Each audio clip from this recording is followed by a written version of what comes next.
And at the time his AUM in mutual fund was close to maybe 1 crore, and today he has a AUM of 50 crore. So let's clap.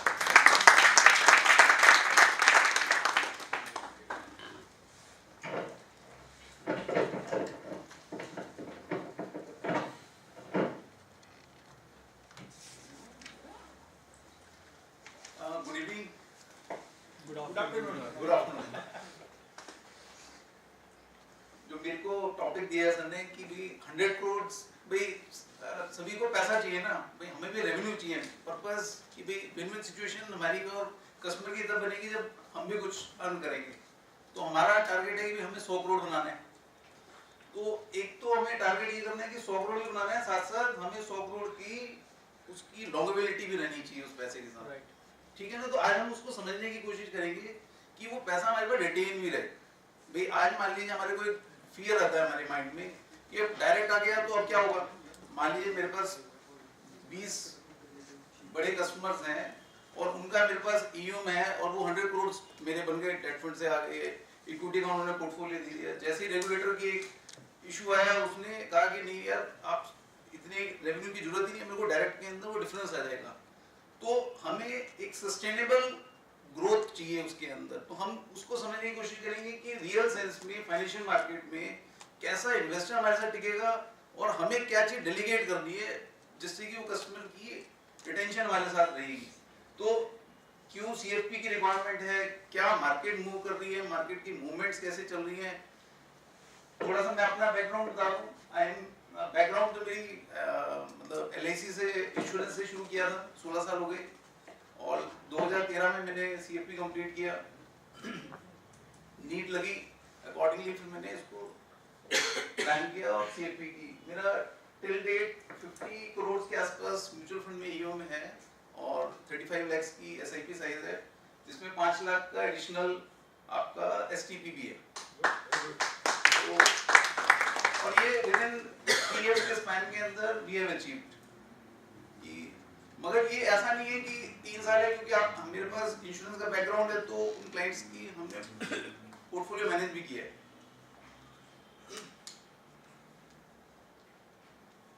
अच्छा, जितने भी हम लोग हैं या CFP बनना चाह रहे हैं, ठीक है, या हैं, तो क्या एक्चुअल के अंदर रूल क्या है, मतलब हमें 100 करोड़ किस तरीके से अचीव करें।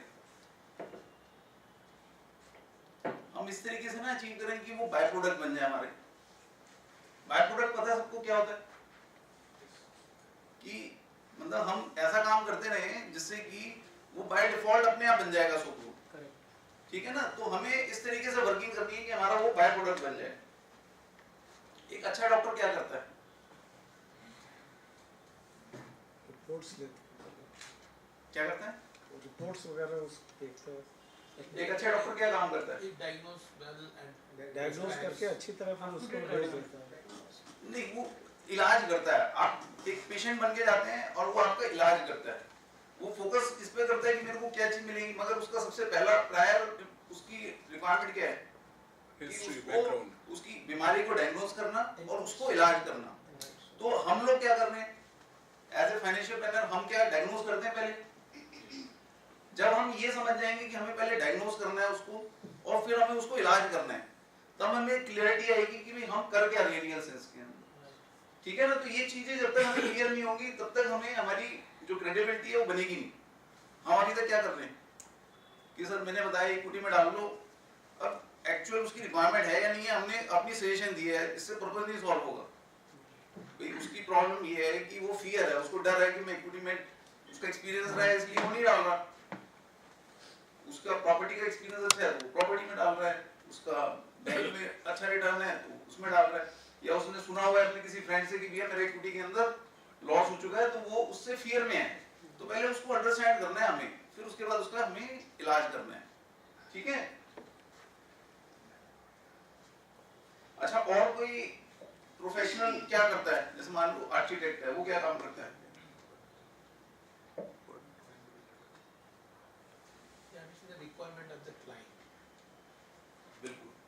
रिक्वायरमेंट समझता है। अच्छा, हम यहाँ जितने बैठे हैं इनमें से मैं एक बड़ा सिंपल सा एग्जांपल कि अगर सबके पास 200 गज का प्लॉट है और उसमें मैं आपको दे दूं कि 30 लाख रुपीस है, आपको कंस्ट्रक्ट करना है घर, तो क्या घर सबके एक जैसे बनने वाले हैं? कैसे बनेंगे? रिक्वायरमेंट के हिसाब से क्या होगा? बिल्कुल सेम कॉपी पेस्ट भी हो सकते हैं। अलग अलग केस क्या बनेंगे? अलग अलग बनेंगे। बिल्कुल डिफरेंट होंगे। उनमें क्या क्या डिफरेंस होगा? डिजाइन, टेस्ट अलग है, आपकी नीड अलग है। मान लीजिए एक फैमिली के अंदर अगर उसके 2 किड्स हैं, वो भी 2 गर्ल चाइल्ड है, और एक ही केस के अंदर 2 बॉयज हैं, उनकी रिक्वायरमेंट्स में डिफरेंस आ गया? आगे कि नहीं आ गया? तो उसकी घर की प्लानिंग में क्या होगा? डिफरेंस दिखेगा। वो खुद ही कहेगा यार मेरे को बच्चों की शादी होगी, उसके बाद रूम बनाना है, तो अकॉर्डिंगली वो प्लान कर रहा है। कोई कहता है मेरी रेंटल इनकम नहीं है, वो क्या करेगा? वो कहता है मेरे को 1 फ्लोर रूम बनाना है। तो कहीं ना कहीं कभी भी प्रॉपर्टी, जैसे कि आपकी घर एक जैसे आइडेंटिकल नहीं बन सकते, तो हमें ये क्लियर होना चाहिए कि फाइनेंशियल प्लान कभी भी कॉपी पेस्ट नहीं हो सकता। हो सकेगा कॉपी पेस्ट? तो ये चीजें क्लियर होंगी तो हमें क्लियरिटी आ जाएगी कि मार्केट में साइज कितना है।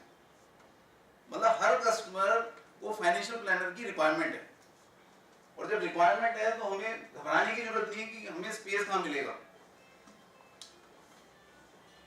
क्लियर हो गया ना कि भाई जब साइज इतना बड़ा है कि भाई हर बंदा अलग है, तो डिजाइनर की रिक्वायरमेंट नहीं है। ठीक है? अच्छा, जैसे इंटीरियर डिजाइनर आज से 20 साल पहले की उसकी कोई वैल्यू नहीं होती थी, मतलब उसको जानते ही कोई नहीं था, मगर ग्रेजुअली उसकी इंपॉर्टेंस क्लियर हुई लोगों को, तो ग्रेजुअली वो चीजों के अंदर आज प्रोफेशनलिज्म है। आज कोई घर बनाएगा तो आप क्या करने वाले हो? Now it become necessary. क्या क्या करेंगे हम लोग? Interior decorated. खुद तो नहीं बनाने वाले, Yes. अपने एक्सपीरियंस से बनाने वाले नहीं ना। No. हमें पता है ना कि वो क्या काम करेगा, क्या वो फीस नहीं ले रहा? ले रहा है ना। हमें पता है कि उसकी 10 से 15% की कॉस्ट है, मगर वो कॉस्ट हम क्यों दे रहे हैं? कहीं हमें उसका एडवांटेज दिखता है, क्योंकि कहीं ना कहीं वो मेरे अपने टाइम की वैल्यू दे रहा है। ऐसे ही अगर जब उसको ये क्लियर हो जाएगा कि मेरा फाइनेंशियल प्लानर मेरे टाइम की वैल्यू दे रहा है, तब वो मेरे को देने में कभी भी दिक्कत नहीं करेगा। अच्छा, एक अच्छा डॉक्टर, एडवोकेट या कोई भी प्रोफेशनल डिग्री कैसे बनती है? मतलब मैं अगर 10 साल किसी डॉक्टर के साथ काम करने लग जाऊं तो मैं अच्छा डॉक्टर बन जाऊंगा क्या? क्या दिक्कत आएगी? So primary thing is your knowledge. Knowledge. After that it is practice with the. नहीं भाई, अभी तक क्या हो रहा है हमारी फाइनेंशियल मार्केट के अंदर? हम कर क्या रहे हैं अब तक? You just copy it. हम अभी तक यही करते आ रहे हैं ना। और हमें अगर उसकी नीड या उसकी ग्रेविटी नहीं पता होगी तो हमारे साथ ये समस्या आती है कि जब एक हम कहते हैं कि वे प्रोफेशनल है, मगर उसके नियम जो है उसको हम फॉलो नहीं करते। तो नियम क्या कहता है कि भी आपके पास जब तक नॉलेज नहीं होगी तब तक आपको उस इंडस्ट्री में जाने का बेनिफिट नहीं मिलेगा रियल सेंस में।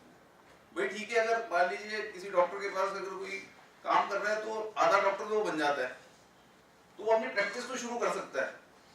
देखा होगा आपने, मिलते हैं आपको कि वो प्रैक्टिस करते हैं, मगर वो एक लेवल पे जाके उसका ग्राफ रुक जाएगा, बड़े लेवल पे नहीं जा पाएंगे। तो सेम कंडीशन हमारे केस में। इंटर्नशिप क्या चीज होती है? क्या होती है internship? Working under some material. Training. तो क्या हम लोग करते हैं किसी के नीचे? मतलब मान लीजिए अगर आज फाइनेंशियल, मान लीजिए आज एडवोकेट बनता है, उसको कंडीशन है ना कि 2 साल आपको किसी जूनियर के सीनियर के अंडर काम करना है। सीए कर रहा है, आर्टिकलशिप दे रहे हैं, डॉक्टर है, उसको डॉक्टर में हॉस्पिटल में जाके प्रैक्टिकल लाइव एग्जांपल करना है। तो हमारी फाइनेंशियल इंडस्ट्री में ऐसा कुछ होता नहीं है। तो हम क्या होता है कि हम घबरा जाते हैं कि 2 साल का जो वो लीन पीरियड है जिसमें हमें सीखने का टाइम चाहिए, हम सीखते नहीं। तो अगर हमें ये चीज समझ में आ जाएगी कि ये जो 2 साल है शुरू के इंपॉर्टेंट है, आर्टिकलशिप है हमारी, तब हम उस चीज को बड़े स्मूथली रन कर पाएंगे, हमें क्लियर होगा माइंड के अंदर। जब आर्टिकल करता है कितनी तनख्वाह मिलती है उसको?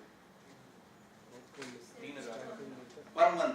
तो अब हम एक्सेप्ट करेंगे इस चीज को कि 3000 रुपये हम लेंगे, अगर हमें कुछ नहीं भी कमाएंगे तो 2 साल के लिए आर्टिकलशिप हमें करनी है। ठीक है? कोई शॉर्टकट है? कोई शॉर्टकट नहीं है। हम कभी जब फाइनेंशियल प्लानिंग करते हैं तो हम कहते हैं कि भाई आपको रातों रात अमीर बन जाओगे, तो हमारे केस में भी ऐसे ही चलेगा। और एक अच्छे डॉक्टर को क्या काम करना पड़ता है नए पेशेंट लाने के लिए? कुछ नहीं करना पड़ता। जब पेशेंट सही होता है वो आगे चलता है। तो अगर आप रियल सेंस में आप उनकी गोल बेस्ड प्लानिंग करोगे, जब आपने 2 साल की इंटर्नशिप कर ली तो आपको इतनी एक्सपर्टाइजेशन आ गई है, बेसिक समझ में आ गए, तो आप उनको केस को हैंडल कर सकते हो। जब हैंडल कर लोगे तो आपकी वर्ड ऑफ माउथ अपने आप वर्क करेगा। अच्छा, एक डॉक्टर कितने टाइम में पेशेंट को ठीक करता है? हमें एक डाउट आता है यार हमारा वर्ड ऑफ माउथ बड़ा स्लो चल रहा है, तो वर्ड ऑफ माउथ स्लो क्यों चलेगा? स्लो क्यों चलेगा? भाई एक डॉक्टर है, अपने पेशेंट को उसने दवाई दी, कितनी देर में उसको रिजल्ट आ जाएगा? 15 days 10, 15, 20 दिन के अंदर। तो आप उसको डिसाइड कर लेते हो कि he is a good doctor. और जैसे ही अगर आप एक इंटीरियर डिजाइनर के पास जाते हो तो कितने दिन में वो घर तैयार करता है? 3 months 6 months 1 साल 6 महीने। तो आप डिसाइड करने में कितना टाइम लोगे? 1 साल लोगे। और हमारे केस के अंदर कितना समय लगेगा उसको डिसाइड करने में? कम से कम 5 साल 4 साल। तो हमें पेशेंस बड़ी इंपॉर्टेंट हमारे लिए भी है, क्योंकि एक अच्छे प्लानर की डिसीजन उसके माइंड में कब सेट होगी? 4 से 5 साल उसको चाहिए। तो आप इतनी जल्दी पैनिक ना हो कि किसी भी कंडीशन में कि मेरे को आज मैंने उसकी अच्छी प्लानिंग कर दी तो वो मेरे को वो आगे क्यों नहीं रिजल्ट दे रहा। तो एज ए प्रोफेशनल डिग्री आप अगर उसको टेक्निकल प्रोफेशनल नॉलेज नहीं होगी तो इस लेवल की बिल्डिंग्स नहीं क्रिएट कर सकते। ऐसे फाइनेंशियल प्लानिंग में हम लोग जब तक हमारी नॉलेज अपडेट नहीं होगी तो हमारी बिल्डिंग्स भी क्रिएट नहीं होगी।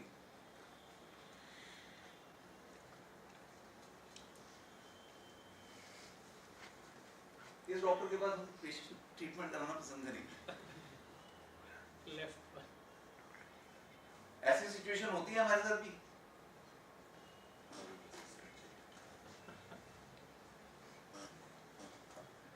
भाई उसने एक क्वेश्चन पूछा और हमारे पास जवाब नहीं होता।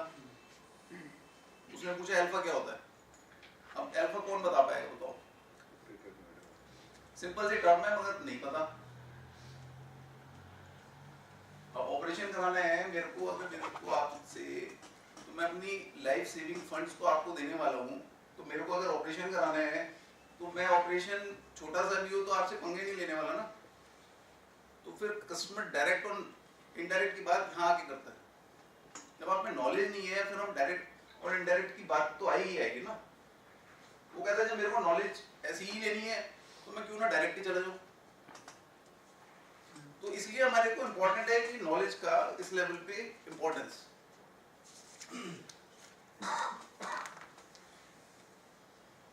हमारे को एक डाउट रहता है कि नॉलेज मिलती है हमारे को वैल्यू रिसर्च पे, मनी कंट्रोल पे, या आपको रोबो एडवाइजरी आ रही है कि नहीं आ रही है? गूगल के ऊपर आप सर्च मारो कोई भी बीमारी के लिए कितनी ऑप्शंस मिल जाती हैं। कितने लोग क्यों नहीं डॉक्टर्स के पास, हम फिर डॉक्टर्स के पास क्यों जाते हैं? Why we go to a good doctor, क्यों जाते हैं? उनके पास एक्सपीरियंस है, नॉलेज है, उनके पास रिस्क लेना नहीं। नहीं रिस्क से ज्यादा देखो एक अच्छे डॉक्टर के पास एक एक्सपीरियंस होता है। और वो एक्सपीरियंस कैसा होता है? एक्सपीरियंस होता है कि उसके पास उसने इतने लोगों का जब इलाज किया होता है तो वो जो इलाज करते हुए तो गलतियां भी होती हैं, जब काम करेगा तो गलती होगी तो उस गलती को वो दूसरे पेशेंट के ऊपर नहीं डालने देता। तो हम भी जब फाइनेंशियल प्लानिंग कर रहे हैं तो हमारे केस में भी यही सेम पोजीशन चलती है। भाई हम भी किसी का कोई प्लानिंग की, उसमें कुछ गलतियां हुई, फिर हम नेक्स्ट जो नया हमारे पास कस्टमर आया उन पे वो गलतियों को हम दुला। तो इसलिए एक गुड डॉक्टर फाइनेंशियल प्लानिंग की कभी भी रिक्वायरमेंट्स कम नहीं होने वाली। रोबो आपका रिप्लेसमेंट नहीं कर सकता, वो हमारे को हेल्प करेगा। उल्टा आपको जब हमें कोई प्लानिंग करनी होगी तो रोबो एडवाइस क्या हेल्प करेगा कि पेशेंट या कस्टमर को एक ब्रॉड आइडिया उसको पहले दिमाग में होगा।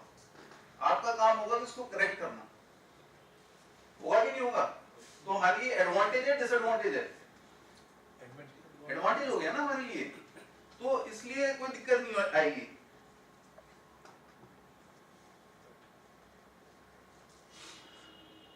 प्रैक्टिसिंग गेम है ये। जितना हम प्रैक्टिस करेंगे क्या होगा? एक्सपर्ट बनेंगे। जितना हम एक्सपर्ट बनेंगे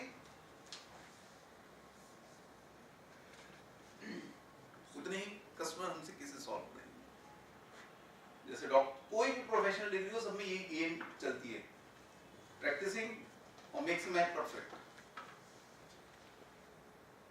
अच्छा, अब हम लोग एक चीज समझना चाहेंगे कि हम बिजनेस की सस्टेनेबिलिटी की मैंने बात की थी, ये रेड ओशन और ब्लू ओशन थ्योरी पता है लोगों को, या आप लोग जो बैठे हैं यहाँ पे कुछ ये इसके बारे में सुना है? ये थ्योरी क्या कहती है? अगर हम एक गिवन मार्केट के अंदर ही काम करें, मान लीजिए पानी की बॉटल्स की ही मार्केट है, तो अगर किसी नई कंपनी को आना होगा तो क्या करना पड़ेगा? सैचुरेशन आ गया, उसके अंदर क्या करना पड़ेगा नई कंपनी को? इनोवेट करें। नहीं, इसमें पानी में क्या इनोवेशन होगी? उसको कहीं ना कहीं किसी दूसरे कॉम्पिटिटर को मारना पड़ेगा अपनी मार्केट में एंटर करने के लिए। तो आप उसको कहते हैं कट थ्रोट कंपटीशन, जहाँ पे आप नई मार्केट नहीं बनाते, उसी मार्केट में जब आप घुसोगे तो आपको किसी को मारना पड़ेगा, तो ब्लड है। तो हम बजाय उसी मार्केट में घूमने में क्या होगा कि आपका कट थ्रोट कंपटीशन क्रिएट हो जाता है। अभी जो हम कहते हैं ना कि भाई एलआईसी का एजेंट है, उसको कमीशन देनी पड़ती है, व्हाट इज दिस? कि उसके पास चॉइस नहीं है, उसको अगर डिसीजन लेना है उसको काटना पड़ रहा है, तो कौन अर्न? कोई भी नहीं कर पा रहा। तो अब हम को चाहिए क्या कि हम ऐसी मार्केट में काम करें जहां पे ये कंपटीशन ना हो, तो उसको कहते हैं blue ocean. Red ocean clear हो गया, ब्लू ओशन मींस कि आपका उस पार्ट में काम करना जहां पे कि कोई कंपटीशन ना हो। तो इसके दोनों का डिफरेंस बताया है। जब हम रेड ओशन में काम करते हैं तो हम एग्जिस्टिंग मार्केट में काम करते हैं, और ब्लू ओशन में जब काम करते हैं तो जो कि मार्केट नहीं ट्रैप्ड है, जैसे मान लीजिए हम फाइनेंशियल प्लानिंग की मार्केट अभी तक अनट्रैप्ड है, मतलब आप जब उसमें घुसते हो तो इसका कोई कॉम्पिटिटर नहीं है कहीं पे भी।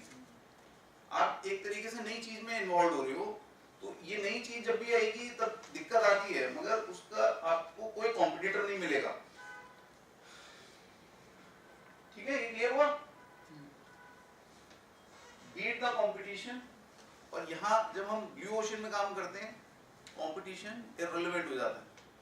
भी एक फाइनेंशियल प्लानर का दूसरे फाइनेंशियल प्लानर से क्या दिक्कत आएगी बताओ? कितने सीएफपीज हैं पैन इंडिया लेवल पे? आपको लगता है इससे ज्यादा कोई अपग्रेडेड नॉलेज है जहाँ पे कोई इससे ज्यादा अच्छी प्लानिंग करा सकता है सीएफपी से बेटर? है कोई टेक्निकल नॉलेज जो प्रैक्टिकल जो सीएफपी सिखाती है उससे बेटर कोई नॉलेज हो जहाँ पे कस्टमर को? तो जब 2-2,500 प्लानर्स पैन इंडिया लेवल पे हैं तो कहाँ कंपटीशन हुआ? ठीक हो गया ना? तो उसमें कंपटीशन रिलेवेंट बन जाता है। Create and capture new demand, make the value cost trade off, break the value cost. मतलब कॉस्ट का तो मैटर नहीं करेगा फिर जब हम ब्लू ओशन में काम करते हैं। अलाइन द होल सिस्टम, मतलब पर्पस ये है कि जब हम सीपी बनते हैं तो हम एक तरीके से ब्लू ओशन में वर्क करना शुरू करते हैं, और कोई भी इंडस्ट्री हमेशा ब्लू ओशन होती है, ओवर ए पीरियड वो रेड ओशन में कन्वर्ट होती है। मतलब जैसे बिस्लेरी जब आई होगी तो अकेली कंपनी थी, उसने अपना जो स्टैंड लेना था वो ले लिया, तो तब थी वो ब्लू ओशन में, क्योंकि वो अनटैप्ड मार्केट थी, लोगों का हैबिट नहीं थी, लोगों ने पीना शुरू किया, तो ब्लू ओशन से आप रेड ओशन में कन्वर्ट हो गई। तो ये नेवर एंडिंग प्रोसेस होता है और हर इंडस्ट्री में चलता रहता है। तो इसलिए हम कहते हैं कि लर्निंग प्रोसेस आपका कंटिन्यूएशन क्यों रहेगा, क्योंकि आप ब्लू ओशन में हो, आप रेड ओशन में कन्वर्ट होते हो, तो आपको ब्लू में रहने के लिए आपको नेवर एंडिंग लर्निंग प्रोसेसेस को मेंटेन करना पड़ेगा। क्लियर है ये चीज? राइट। अच्छा, हम लोग यहाँ पे एक एक्सेप्टेबिलिटी की बात कर रहे हैं कि कस्टमर एक्सेप्टेबल किस तरीके से चेंज हो रहा है सिस्टम के अंदर। आज कितने लोग यहाँ पे व्हाट्सएप या नेट बैंकिंग कितने यूज करते हैं? हाथ खड़ा करें। मैक्सिमम सारे यूज कर रहे हैं। आज से 5 साल पहले कितने जने यूज कर रहे थे? 20% रह गए। और जिसने भी नेट बैंकिंग यूज कर ली, कन्वेंशनल बैंकिंग में जाने वाला है? कभी भी नहीं जाने वाला। तो एक बार भी कस्टमर अगर किसी प्लानर से मिल लिया, वो आपके पुराने फाइनेंशियल वाले के पास नहीं जाने वाला, जो भी इन्वेस्टर हो। क्लियर हो गया? क्योंकि ये जो चीज है, इस चीज को आपको और हम सबको एक्सेप्ट करना पड़ेगा कि कस्टमर किस तेजी से चेंज हो रहा है, और जो टेक्नोलॉजी है वो इस तरीके से ओवर पावर कर जाएगी। ठीक है ना? मतलब इट्स इंपॉर्टेंट, मतलब आपके पास चॉइसेस नहीं है। मतलब आप अगर इस डिग्री में आ जाओगे तो आपके पास विन-विन सिचुएशन। एक कॉम्पिटेंस होता है। What is this competence? एक कॉम्पिटेंट भी होता है वर्ड। मान लीजिए मैं एक डॉक्टर बनता हूँ, मगर मेरे को ना जब मैं नाइफ हाथ में ले लेता हूँ तो मेरे को डर लगता है उसको चलाने में। What will happen? मैं उस डॉक्टर से इलाज कराने वाला हूँ? नहीं कराने वाला ना। और एक अच्छा कसाई है जिसको ब्लड से कोई डर नहीं लगता, मगर उसकी नॉलेज लेवल नहीं है, फिर क्या कराने वाले हैं? उससे ऑपरेट करा लेंगे? तो आपको दोनों का कॉम्बिनेशन चाहिए होता है। ठीक है ना? तो वो आपको नॉलेज, मतलब हम मार्केट में सब चीजें मूव करने हैं, हमें भागना आता है, हमें ग्राहक से मिलना आता है, मगर हमारी नॉलेज लेवल नहीं है, तो कस्टमर हमसे इन्वेस्टमेंट नहीं कराने वाला। क्योंकि जब आप ऑपरेट करा रहे हो, जब आप अपनी वो मेरे से शेयर कर रहे हैं अपनी लाइफ की सारी सेविंग्स, पूरी फैमिली हिस्ट्री, तो कैसे मेरे से वो जेल होगा?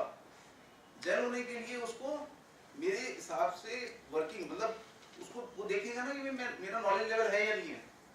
भाई आना जाना एक अलग इशू है, रिलेशंस अलग है, मगर मेरे को ऑपरेट कराना है उससे। तो ऑपरेट तो तभी कराएगा जब वो 100% कंफर्म्ड होगा मेरे सिस्टम से। ये किस चीज की स्लाइड है? ये बताना जरा, ये क्या चीज का ग्राफ है? एनलार्ज करना है।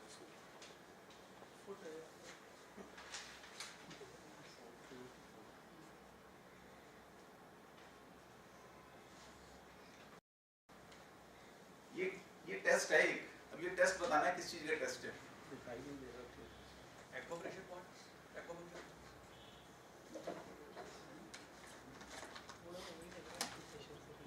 ये मैं टेस्ट मेरा अपना खुद का मैंने कराया है ये ना test.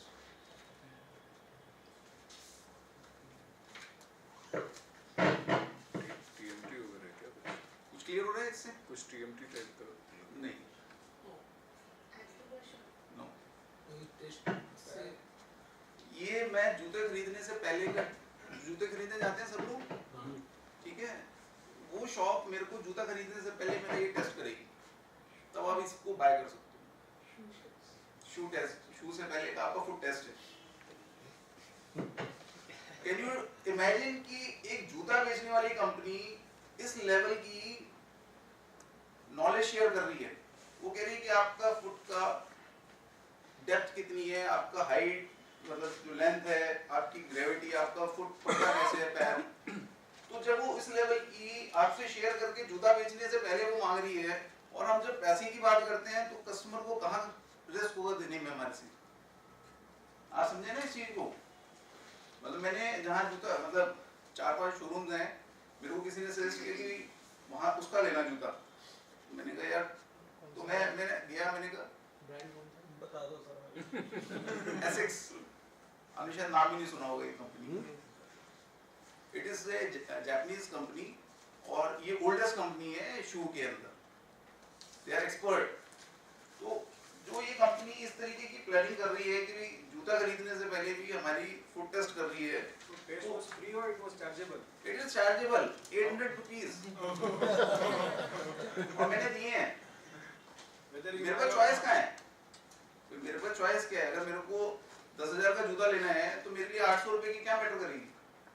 Maybe what you get to know after this test, they will make a tailor-made kind of thing. हाँ, टेलर मेड उनका होता है कि भाई आप भी शोरूम पे जाते हो, देखो होता है क्या है कि मेरे को इसके अंदर I need a odd size, so they will make a odd size. क्या इंपॉर्टेंस होता है जब हम शू खरीदते हैं, हम कभी भी ये चीज का ध्यान देते हैं कि हमारे जो पॉइंट्स हैं वो हमारी बैकबोन को खराब करता है, एक साइड ज्यादा घिसती है। और वो धीरे धीरे it's a slow process.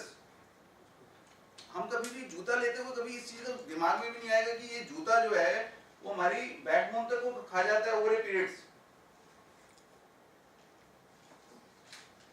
One of the client जिसने मेरे को सजेस्ट किया तब मेरे को इमीडिएटली क्लिक किया कि नहीं यार ये इंपॉर्टेंट है।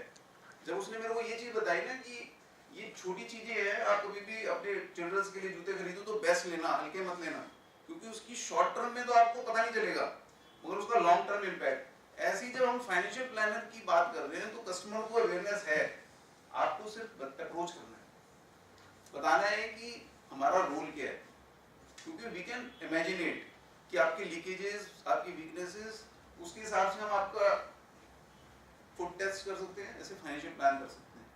तो अकॉर्डिंगली जब अगर ये प्लानिंग हो गई तो मेरे को क्लियर हो गया कि किस तरीके का शू लेना है, मेरा डिसीजन हुआ, मैंने एक्शन कर लिया।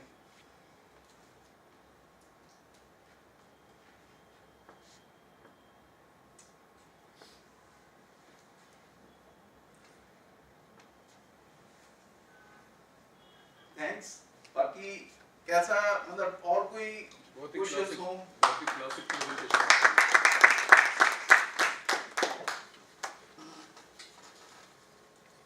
Any quick one or two questions? Your lunch is ready, so we can proceed. But if you have one or two quick questions, we can discuss first, and then we can move for lunch. Sir 3 years में 1 crore to 50 crore वो नहीं होता। Presentation makes a difference. That I understand. I just wanted some practical. तो practical के अंदर तो ऐसा नहीं है, मैं आपको कहूँगा कि कोई इमीडिएट होने वाला प्रोसेस है। मैंने वो चीजें क्लियर की है आपको कि ऐसा नहीं होगा कि मैंने, क्योंकि मेरा इंश्योरेंस का बैकग्राउंड 12 इयर्स का है तो उसका एडवांटेज तो मिलेगा ही मिलेगा और शॉर्टकट कोई नहीं है। तो जब शॉर्टकट नहीं है तो आप कहोगे भी 2 करोड़ से 50 इंपॉर्टेंट, तो एडवांटेज तो मिलेगा ही मिलेगा। 8 टाइम्स एनडीआरटी रहा हूँ मैं एलआईसी के अंदर, चेयरमैन क्लब मेंबर, एलआईसी की हाईएस्ट मतलब $1 million round table, highest achievement होती है वो अपने आप में। न्यू क्लाइंट कैसे एक्वायर करते हैं सर? ये बहुत ही मैंने बताया ना, मैंने वर्ड ऑफ इससे बेस्ट और मतलब प्रैक्टिकली फील्ड में निकलना है, ऑफिस में नहीं बैठना। मतलब आपको तो ऐसे ही रैंडमली किसी से बात नहीं, रैंडमली ब्रॉडली तो इतने अब तो हो गया कि भी कोई ना कोई किसी के पास जाते हैं, वो कोई ना कोई अपने साथ उसके साथ कोई बैठा होता है तो आपके पास कहीं ना कहीं रेफरेंस मिलती रहती है लीड। आप ऑफिस में नहीं, मतलब जैसे मेरे पास 6 बंदों का स्टाफ है, मैंने पूरी तरीके से अपने आप को डेलीगेट किया हुआ है, मतलब मैं फ्री होता हूँ, मेरा सिर्फ वर्क है कि मेरे को कस्टमर से मिलना है, उसके अलावा कुछ नहीं करना मेरे को। तो वो इम्पोर्टेंट है, जब तक हम फील्ड में निकलेंगे नहीं, सिर्फ प्लानिंग करते रहेंगे, उससे कुछ नहीं होगा। फील्ड में निकलो, आपको बिजनेस की कोई कमी नहीं है। सब मैंने आपको साइज बता दिया कि जब आपके घर की एक दूसरे से कॉपी पेस्ट नहीं हो सकता तो आप मार्केट देखो ना, कितनी बड़ी मार्केट है, और उसको कौन, कोई प्लानर थोड़ी ना है कि जो टैप कर पाएंगे। एज ए बैंकर हम लोग को इसके लिए मैं एक आपके पास स्टाफ है ना, तो आप उनको भगा देते होंगे। नहीं, मैं नहीं बताता, मैं बता रहा हूँ, मैंने सिर्फ काम डेलीगेट किया हुआ है, फील्ड में मैं ही जाता हूँ। इसके लिए मैं एक सजेशन दे सकता हूँ, जैसे क्योंकि मेरा सब्स्टिट्यूट डॉक्टर का काम डॉक्टर ही कर सकता है, आपका बाकी स्टाफ आपकी अलाइन कर सकता है, आपका टाइम बचा सकता है, बैकआउट वर्क कर सकता है, पैकेजिंग कर सकता है। हाँ, मतलब मेरा रिप्लेसमेंट नहीं कर सकता वो।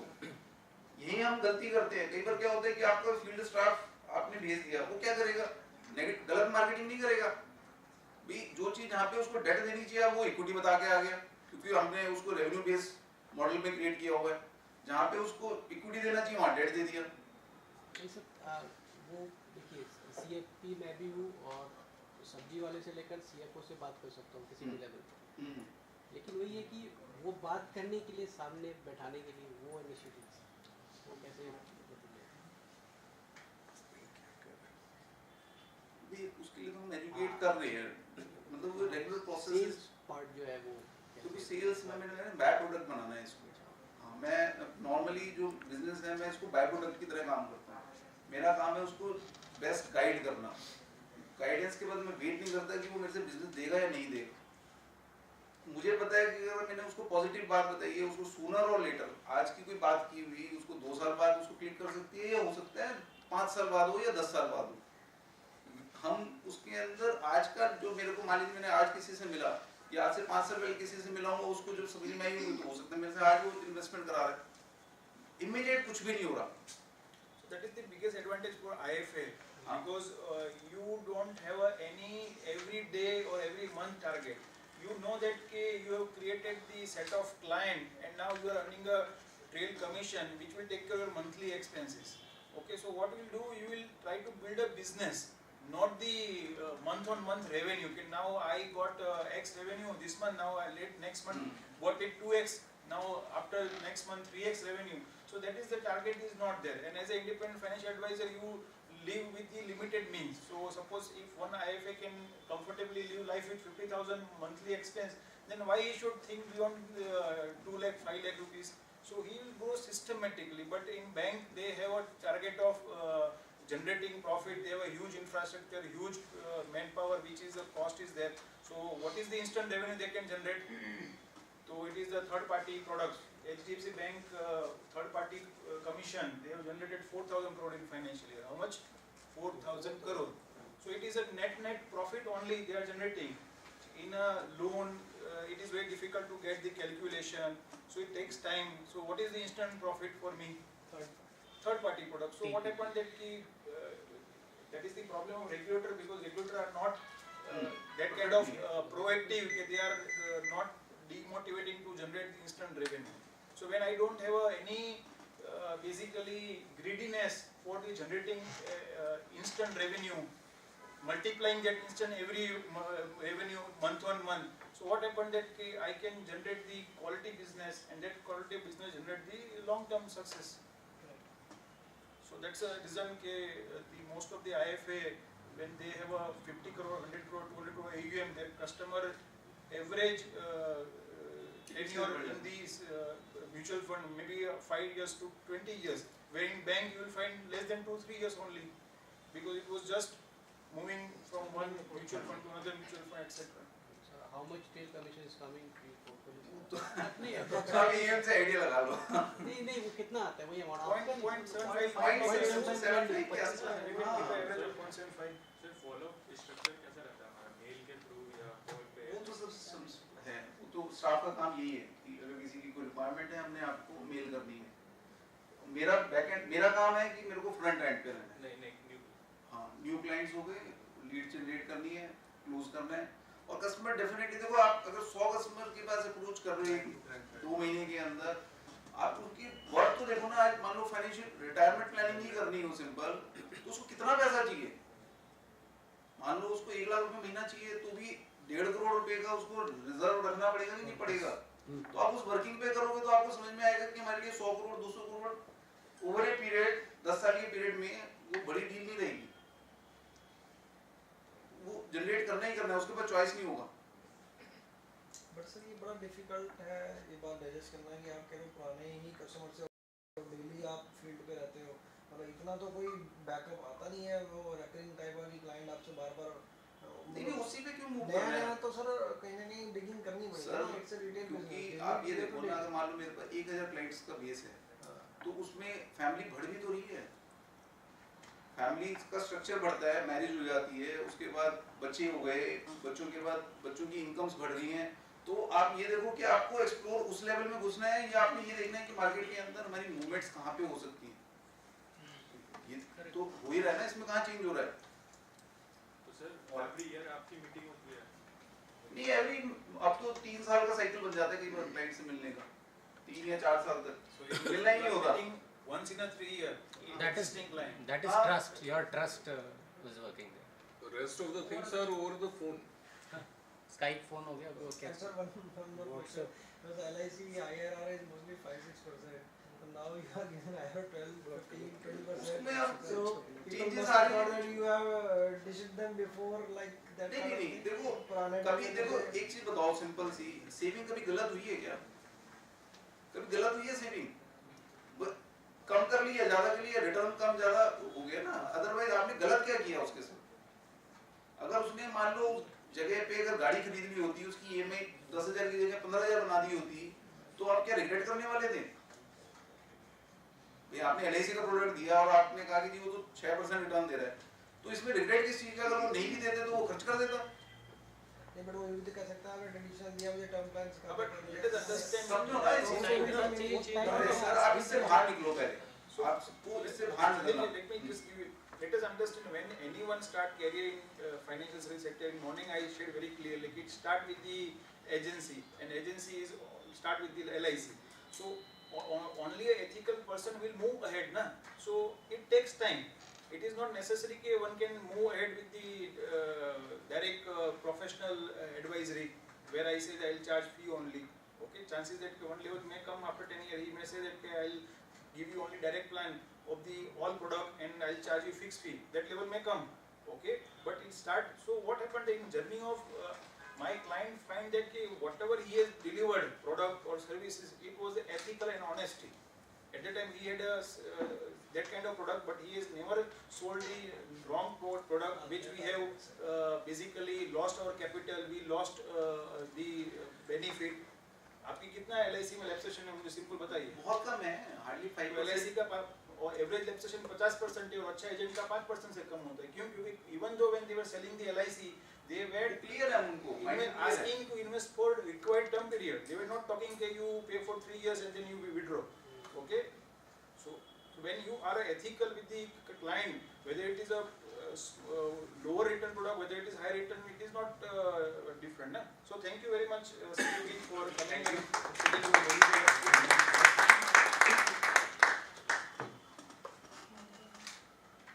yeah, so we'll break for lunch. It is a क्या time हुआ अभी?